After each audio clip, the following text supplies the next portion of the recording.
Hey everybody. Yes, I've been trying to make this for about a week and things kept stopping me. So today I'm going to make Bolognese. Now my dad used to call the lunch meat instead of bologna, call it Bologna. So I want to call it some form of that, but it's a little bit different than a regular spaghetti sauce, of course. And I'm going to show you how I do it. And we are going to be using the food processor for the mirepoix. And to show you that I meant to do this a couple times last week and it never came to fruition, I was prepping and I got my carrots and my celery and my onion in a bag in the fridge ahead of time, so I just had to put it all in the food processor. Now I got some of the onion in there, but I'm going to mince this up pretty good because the sauce, these are going to be almost like disintegrated. We're also going to have some garlic in there, and I already crushed it up in my little guy here. And a bay leaf for about 20 minutes, and believe me, then you want to pluck that sucker out. And also this shows that I tried to make it a couple times this week and it never came to fruition. Oh, also some red wine that will cook off, some wine that you drink. Is I had the ground meat in a pack, but I used it for something else. And so now I had to take this out of the freezer and thaw it. And I'm just going to brown it up. So it should be the same type of thing, right?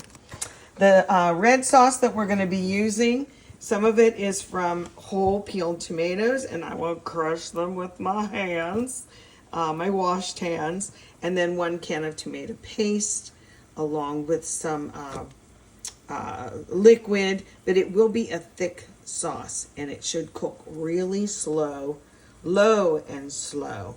So the first thing I'm going to do is start sauteing this in my pan with some olive oil. Then I'll get these crunched up nice and good, and we'll go from there. Hopefully you can take a screenshot or write this down. Just be still. I'll try and put it at the end, okay? There we go. Let's go. And here we are. I do like to chop this really, really fine, as well as these veggies. And I did do too many carrots. Oopsie. Okay, I'm not putting the wine in yet because I'm going to drain this. As you can see, it rendered a lot of fat, so I will drain it off first. And now that it's mostly grease-free, then I can add in the wine. The wine and the bay leaf, to me, that's what's really going to give it a different kind of back flavor that you're even thinking, I don't know what this flavor is, but I like it. It's not spaghetti, that's for sure. It's not like your regular spaghetti sauce. And see, I'm grinding that up even finer. It's almost like chili from Cincinnati. And like I said, too many carrots. Whoopsie, got a little carried away. So I did some more onions.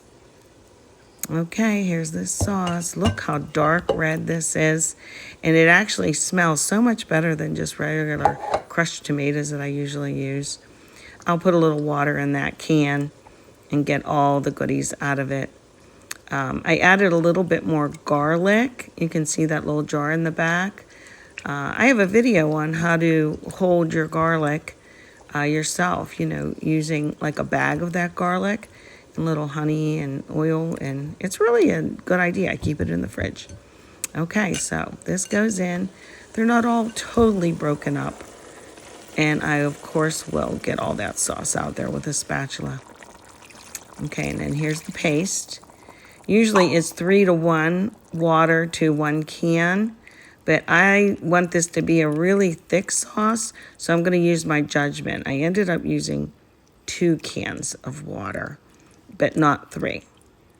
And like I said, this is going to be low and slow. Then it's going to cook, like a good old sauce years ago. So just 2 things of water, and I'm checking it for consistency here. And I'll just put the lid on, but not all the way. Just leave it askew, a little bit on that side and a little bit on that side. Now, cheese. I think cheese for this is optional, but I love this brand. And see how it's a little bit brown there? If it's not too brown, buy it. And then take that little hard rind and use it. Plop it in your sauce. It will just be beautiful in there. I put the bay leaf in, but look, I'm setting this timer for just 15 minutes. And then I am taking it out. So, boiling water with salt. One thing before I dump this pasta and in. It's super thin. see how thin these are? I know they look like egg noodles, but they're not really. Even though they're like wide noodles. The same type of thing. Here, let me. They're going to cook 6 minutes. Come on, Ann. Be careful. Get in there. These only take 6 minutes. I don't usually like wide noodles, but I like these ones. Like this. Always move your pasta around so it doesn't stick. Stir it around as soon as your pasta hits the water. 6 you don't minutes. Ever I'm actually going to have it get clumpy, okay? But they only take 6 minutes. What's the old saying? Pasta doesn't stick thin. together, but family does. Okay. I'm going to drain this. It was 6 minutes, and I tested it. But I just want to show you guys now. I'm going to put some in here. Okay, and then this is really hot. Because if I was serving this for my family, I would definitely put it in a big bowl, like pretend like this is all in a big bowl, and then I would mix it up like this and serve it already mixed up. That's your classic Bolognese, like that. Okay? So, what do you think, guys? Looks good. Okay.